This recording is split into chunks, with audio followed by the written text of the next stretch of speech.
मैं चाहता हूँ कि जब दरबार चल रहा है, सबसे पहले मैं पंडोकर सरकार को प्रणाम, और पंडोकर में जितनी भी देविक शक्तियां हैं उनको प्रणाम करता हूँ। जितने भी साधु तपस्वी साधकों की शक्तियां हैं उनको प्रणाम करता हूँ। माँ पुष्पावती गंगा को प्रणाम करता हूँ, और आपके जितने भी भक्त वहां पर बैठे हैं उन सब के अंदर के परमात्मा को प्रणाम करता हुआ, सबकी इजाजत लेता हुआ, मैं चाहता हूं दरबार में 5-10 मिनट का समय आपके साथ एक हल्का सा साक्षात्कार हो जाए। जी हाँ जी। सभी बच्चों से मैंने निवेदन कर लिया है कि आपका एक इंटरव्यू देना है 5 मिनट का। आप इंटरव्यू के लिए जो भी क्वेश्चन रखेंगे मैं आपका सुन रहा हूँ। जी गुरुजी। जी मैं गुरुजी, सबसे पहला मेरी आवाज आ रही है? जी बिल्कुल आ रही है। हाँ गुरुजी, मेरा सबसे पहला सवाल तो ये था कि कल मैंने आपका एक वीडियो देखा था, आपका लाइव स्ट्रीम था, वो मैंने सुबह देखा और लंबी, ये कहूँ देर रात तक चला था। आपके भक्त भी बहुत देर रात तक वहाँ जगे हुए थे। उसमें आपने 2-3 बातें कही थी। वो 2-3 बातें मैं चाहता हूँ कि उस पर थोड़ी सी आप इस पर थोड़ा विशेष प्रकाश दें। आपने एक बात तो ये कही थी कि संकट निवारण बलि जो कि 21 रुपए और 11 रुपए की होगी, ये आपने भक्तों के लिए बहुत बहुत ही सहज मार्ग पैदा किया है समस्याओं के समाधान का। इस पर थोड़ी सी विस्तृत जो बात है आप कह दीजिए, ताकि हमारे डिजिटल फर्स्ट न्यूज के व्यूवर्स भी ये जान सकें कि भैया उनका कोई भी संकट हो तो 21 और 11 रुपए में वो आकर के वहाँ बलि दे सकते हैं। देखिए संजय संधि, मैं बता दूं, ये मैंने घोषणा कर दी है, मेरी घोषणा 3 रही है। मैं इस विषय से पहले आपसे बात करने जा रहा हूँ। मेरी बात आप सुन पा रहे हैं? बिल्कुल। तो पहले बात यह है कि पंडोकर धाम में जो संकट निवारण हनुमान केंद्र खोला गया है, जहाँ पर दैविक को जो भी पराशक्ति क्षुद्र शक्तियां हैं जो अदृश्य हैं, पराशक्ति में पुरुषलिंग और स्त्रीलिंग कि जो भी अन्न पर्दे में आने वाली तुच्छ आत्मा है जिनके द्वारा लोग पीड़ित हैं, उनके लिए 11 रुपए और 21 रुपए में अन्न फीस, कोई भी फीस नहीं लगेगी, सुबह 11 और 21 रुपए के। अगले माह से मंगलवार से दरबार संकट निवारण प्रारंभ कर दिया गया है, जिसमें बलि रहेगी जी। जो बलि सात्विक हमारे ऋषियों महर्षियों मुनियों द्वारा जी हमारे विद्वान आचार्यों ने कलिकाल में नरबलि पक्षबलि इत्यादि को वर्जित करते हुए, क्योंकि जो चीज जीवित नहीं की जा सकती उसे बलि देना पाप है। पहले के ऋषिगण जब बलि देते थे तो उसको जीवित कर देते थे। ये कलिकाल है, कलिकाल में बलि जीवित, किसी भी बलि देने पर, किसी की हत्या करने पर जीवित करने का विधान नहीं है।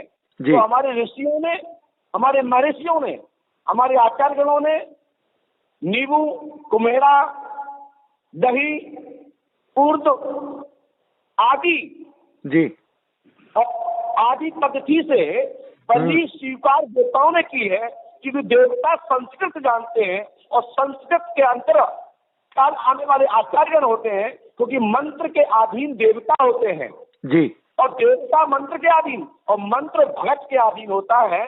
इसलिए आचार्यों ने निर्मित किया है कि नरबलि भक्त बलि इत्यादि न देकर सात्विक फल बलि देकर संकट निवारण करे, क्योंकि कली काल में सभी शक्तियां शून्य के आकर के छोटे में आ गई है। इसलिए बड़ी बड़ी बलियां नहीं दी जा सकती। उसके लिए 21 रुपए में नारियल भी आ सकता है, 21 रुपए में नींबू भी आ सकता है, 21 रुपए में कुम्हेड़ा भी आ सकता है, बेलपत्र फल आ सकता है, आदि आदि जिन जिन जो हमारे शास्त्रों में आई है वो 21 रुपए में आ जाती है। मतलब वस्तुएं गुरुजी, बलि की जो वस्तुएं हैं वो 21 रुपए 11 रुपए में आपके वहीं से प्रदान कर दी जाएगी, इसका मतलब ये हुआ? 21 रुपए में उनकी अमुक सामग्री प्रदान कर उसकी समस्या का समाधान कर दिया जाएगा। वही फीस है, वही सामग्री का मूल है। बहुत बड़ी बात है। और सबसे बड़ी बात यह है कि व्यक्ति अपनी समस्या, चाहे अपनी समस्या हो, अपने परिवार की समस्या हो, कोई भी समस्या को लेकर के वहां आ सकता है, संकल्प कर सकता है और उस आधार पर वो बलि दे देता है। तो ये बलि की जो प्रक्रिया है व्यक्ति को एक बार करनी होती है या फिर उसे बार बार आना पड़ता है? जैसे कि मैं बताऊं संजय सनम जी, जैसे हमको बुखार आता है तो हम 3 दिन की एंटीबायोटिक खाते हैं जी, परंतु दौरा आ जाता है 15 दिन बाद तो फिर खानी होती है जी। यदि कोई दौरा आ जाए तो उसकी बलि देने में क्या चार्ज 21 रुपए में? वैसे तो एक बलि में ही खत्म हो जाएगा। यदि बुखार है और उसको इन्फेक्शन है तो 3 दिन के एंटीबायोटिक में खत्म हो जाएगा जी। और यदि दौरा गलत अवक्ष भोजन कर लेता है, गंदा भोजन कर लेता है, गंदा पानी पी लेता है, प्रदूषण में रहता है, यदि द्वारा भूत आ जाता है या द्वारा बीमारी आ जाती है तो क्या दवा नहीं खाओगे? बिल्कुल सही बात है, लेकिन क्या उसको आप उस वक्त बता दिया जाता है या वो जब कोई प्रॉब्लम वापस क्रिएट होती है तब वो वापस आ जाए? देखिए, हमने एक ऐसा स्थान बनाया है कि यदि किसी को कोई प्रेत बाधा है तो उसमें प्रवेश करते ही वो सुताई खेलेगा, सुताई पकड़ेगा, सुताई बंधन होगा, वो सुताई चिल्लाएगा, उनके परिजन लोग वीडियो बनाएंगे, फिर मेरे से पूछेंगे तो हम कहेंगे ये बलि लेकर के उसी स्थान पर छोड़ आइए, आपके जो अमुक देवता है, अमुक पितर है, अमुक भी आदमी है, वो शीघ्र ही लाभ हो जाएगा। बहुत बड़ी बात है, लोगों की बहुत बड़ी समस्याएं सुनने को मिलती है और ये जो कार्य हो रहा है ये कार्य निश्चित रूप से बहुत सारे लोगों को राहत प्रदान करेगा, क्योंकि लोग संकट से परेशान हैं। सवाल तो लोगों के भविष्य से संबंधित रहते हैं, लेकिन पहली बात होती है संकट वाली। लेकिन संकट की जो बात है वो आपने तकरीबन निशुल्क कर दी है। 21 और 11 रुपए कोई शुल्क नहीं होते। नहीं किए, नहीं वो मंगलवार निशुल्क किया है। मैं ये कह रहा हूँ नगद वाला काम है। नहीं मैं ये कह रहा हूँ कि संकट मोचन वाला जो आप सिर्फ 21 और 11 रुपए जो सिर्फ सामग्री का जो व्याधि है, प्रेत बाधा है, वो मात्र 11 रुपए 21 रुपए में समाधान होगा। शेष आप सोनोग्राफी अल्ट्रासाउंड कराओगे तो उसकी फीस देनी होगी। ये सिर्फ मंगलवार के दिन रखा है आपने? जी बिल्कुल, मंगलवार के दिन जी। महीने में 4 दिन, महीने में चार बार, महीने में लग जाते हैं। कभी कभी पहले अमावस्या पर्व चल रहा है तो किसी को पहले दिन भी सौभाग्य मिल जाता है, 2-3 दिन पहले। तो गुरुजी इतनी बड़ी व्यवस्था हो पाएगी? मतलब इतनी बड़ी बहुत सारे लोगों की भीड़ आएगी? हो जाएगी क्योंकि आप जैसे लोग मेरे साथ हैं और मेरे साथ भक्त लोग हैं जो मेरा सहयोग प्रदान करेंगे। चलिए, ये बहुत बड़ी घोषणा है। चूंकि आज कल मैंने आपका वीडियो देखा था इसलिए मैं इसी पर आपसे विशेष रूप से बात करना चाहता था, क्योंकि यहाँ पर जन सेवा विशेष रूप से हो रही है। आर्थिक रूप से कमजोर लोगों के लिए आपने एक रास्ता खोला है और इसके लिए बहुत बहुत साधुवाद मैं आपको, आप श्री को और आपकी पूरी टीम को देता हूँ। ऐसे रास्ते खोले जाने चाहिए। एक बात और बता दूं कि पंडोकर धाम में नवंबर दिसंबर माह में एक जोड़े पे 2,51,000 रुपए खर्च किए जाएंगे जी। 2,51,000 रुपए खर्च किए जाएंगे एक जोड़ा के लिए, जो पंडोकर धाम में संबंध करके तय करके पंडोकर धाम आएंगे। और जिनको मैं, यदि दोनों लोग कुंडली दिखा के हमसे करेंगे तो जिससे कि हमको भी टेंशन नहीं रहेगा कि ये जोड़ा असफल रहेगा या पूर्ण रहेगा, क्योंकि पंडोकर धाम से होने वाली शादी टूटना नहीं चाहिए। बिल्कुल। तो मैं चाहता हूँ कि जब भी जो संबंध करना चाहें, जो भी वर-वधू अपने हिसाब से देखें और मेरे पास कुंडली चेक कराएं, जिससे कि मैं देख लूं कि ओके ये चलेगा, लंबा चलेगा, 7 जन्मों का नाता चलेगा। उस जोड़े के लिए 2,51,000 रुपए का खर्च करके विदा की जाएगी यहाँ से। उसका पूरा खर्च वहाँ से पंडोकर धाम ट्रस्ट पाएगा। गुरु जी, ये 2,51,000 पंडोकर धाम का ट्रस्ट देगा तो क्या सभी के लिए या आर्थिक रूप से कमजोर के लिए?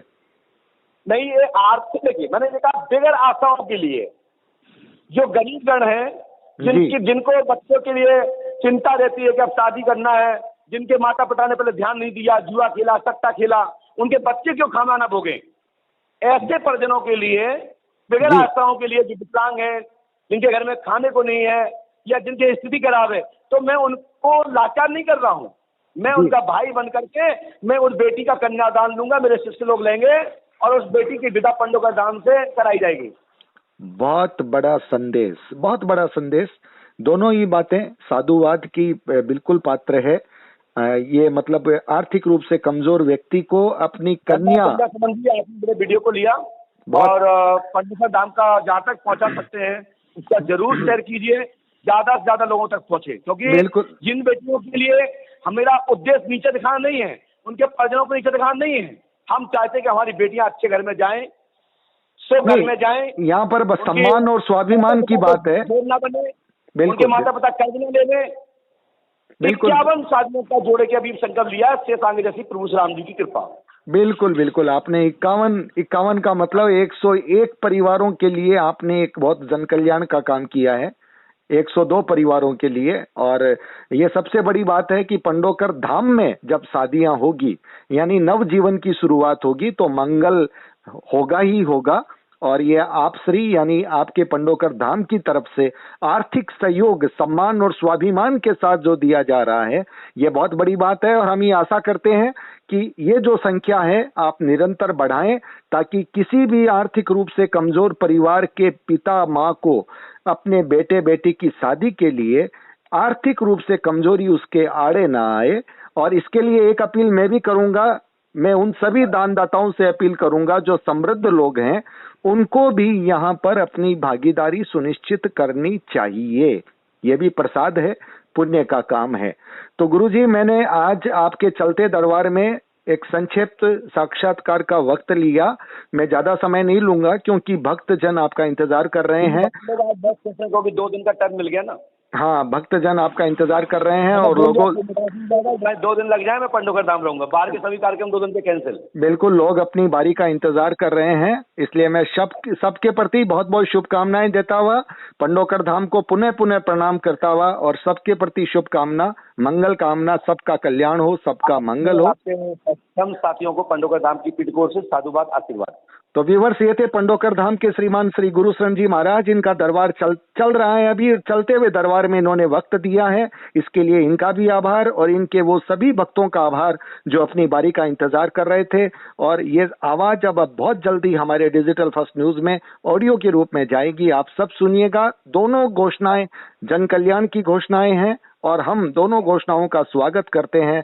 साधुवाद का पात्र है पंडोकर धाम। ऐसी घोषणाएं हम ये अपील करते हैं, सभी जो दरबार चल रहे हैं जन कल्याण की भावना से कुछ ऐसी घोषणाएं करें ताकि आर्थिक रूप से कमजोर जो लोग हैं उनकी समस्याओं का समाधान हो और उनकी जो सामाजिक रीति रिवाज के अनुसार जो शादियां जो होती है उसमें भी वो सम्मान और स्वाभिमान के साथ अपने बच्चों की शादियां करा सके।